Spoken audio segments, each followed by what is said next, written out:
ఏం కూరమ్మా ఇది? ఈ కట్టబరిగి చేపల పులుసు ఇది.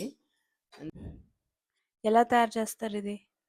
దీన్ని ఆయిల్ వేసి ఉల్లిపాయ, ధనియాలు, జీలకర్ర, మెంతులు, ఆవాలు కొంచెం లైట్గా ఫ్రై చేసుకొని ముద్ద చేయాలి. చేసి ఆయిల్‌లో ఫ్రై చేసేయాలి గదా! ఫ్రై చేయాలి. తర్వాత? చేపలు వేసి ఉప్పు, కారం, పసుపు. ఏం చేపలు వాడారు? కట్టపరిగిలు ఇవి. కట్టపరుగులా?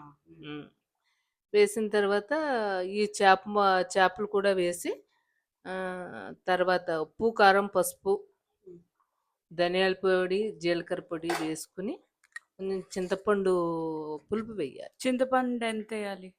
నిమ్మకాయ ఎంత? నిమ్మకాయ ఎంత సైజు.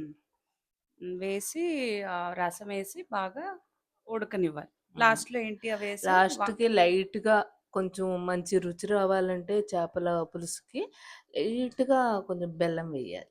బెల్లమా? కొద్దిగా కొద్దిగా వేసిన తర్వాత కొత్తిమీర అంతా గార్నిష్ చేసి ఇది వంకాయ ముక్కలు గదా! వంకాయ ముక్కలు చేపల పులుసులో వంకాయ గాని, బెండకాయ ముక్కలు గాని వేసుకుంటారు. బెండకాయ ముక్కలు బావుంటాయి. వంకాయ గూడా బావుంటాయి. ఇవే చాలా రుచి అందులో. చాలా చాలా బావుంటది ఇది. ఇది ఆ రోజు కన్నా సాయంకాలానికి ఇంకా వేడిగా టేస్టీగా చల్లగా అయ్యాక బావుంటది. చాలా బావుంటది ఇది. ఈవేళ సండే స్పెషల్ మాది. Thank you. డాడీది కదా! Daddy special. స్పెషల్. మనది కాదు. కాదు. ఓకే. ఓకే. బాయ్. బాయ్. అలా